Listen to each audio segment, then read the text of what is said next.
Bible बार lesson number 34 part 1 सबक 34 मौत के बाद की ज़िंदगी हिस्सा 1 मकसद हेलो और अच्छा दिन। ये बाइबल बार है। सबक ये वो जगह है जहां हम आज हैं। देखते हैं कि बाइबल मौत के बाद की ज़िंदगी के बारे में क्या कहती है। मौत के बाद की ज़िंदगी के बारे में आइए कुछ हवाला जात देखते हैं। यूहन्ना 3 बाब की 16 आयत, क्योंकि खुदा ने दुनिया से इस कदर मोहब्बत रखी कि उसने अपना इकलौता बेटा बख्श दिया ताकि जो कोई उस पर ईमान लाए हलाक ना हो बल्कि हमेशा की ज़िंदगी पाए। यूहन्ना 11 बाब उसकी 25 और 26 आयत, यस्सु ने उससे कहा, क़यामत और ज़िंदगी तो मैं हूँ, जो मुझ पर ईमान लाता है गो वो मर जाए तो भी ज़िंदा रहेगा, और जो कोई ज़िंदा है और मुझ पर ईमान लाता है वो अब तक कभी ना मरेगा। क्या तू इस पर ईमान रखती है?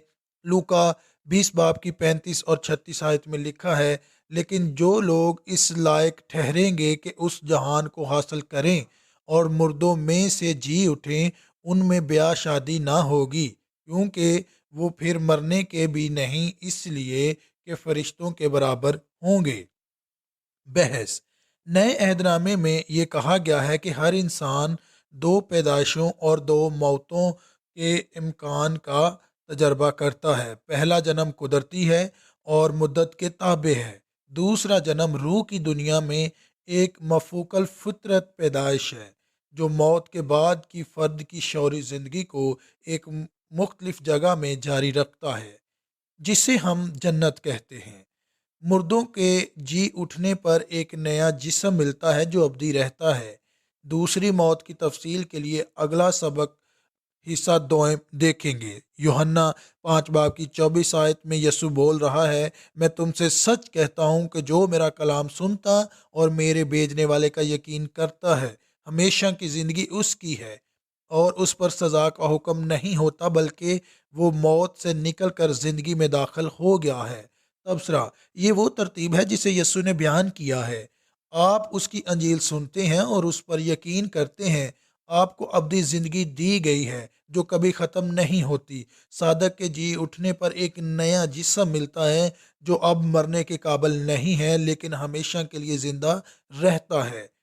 दूसरी यानी अब्दी ज़िंदगी हासिल करने का ख्याल जो आप शुरू होता है दूसरे मज़ाहब के नज़रियात से बिल्कुल मुख्तलिफ है। ये ख्याल कि ये अब्दी ज़िंदगी इंसान की बजाय सिर्फ़ और सिर्फ खुदा के किए पर ईमान पर मबनी है। रसूमात और इखलाकी या मजहबी सरगर्मियाँ जो एक शख्स करता है, ये गैर मामूली और अलग मसीही पैगाम है। खुलासा अब्दी ज़िंदगी का ये ख्याल खुदा के साथ सिर्फ इसलिए मुमकिन हुआ है कि यस्सु हमारे मुतबादल के तौर पर हर मोमन के लिए गुनाह की माफ़ी का तोहफ़ा हासिल करने के लिए मरा। जैसे कि पहले इस बात की तफसील है, खुदा पाक है। अ,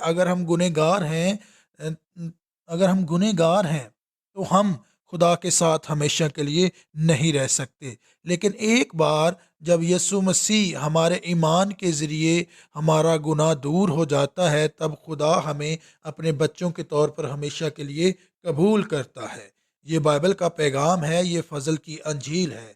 ये हर दूसरे मज़हब से इस लिहाज से मुख्तलिफ है कि अमन की नजात बाइबल के खुदा पर ईमान और यीशु मसीह की नजात बख्श काम के ज़रिए गुनाह की माफ़ी के उस पैगाम के सिवा और कुछ भी नहीं।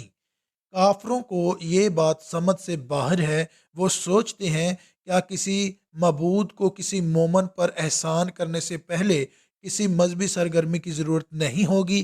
क्या आपको खुदा से कोई फैज़ हासिल करने से पहले अपने आप को पीटना, रोज़ा रखना, हज पर जाना, मजहबी खिदमात में शिरकत नहीं करना चाहिए?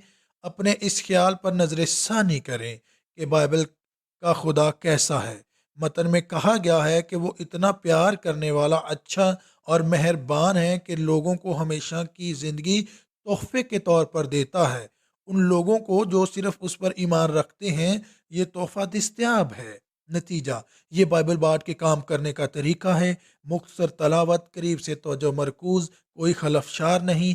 बाइबल बाट US@gmail.com पर कोई सवाल या तबसरा भेजें, उसका जायज़ा लिया जाएगा।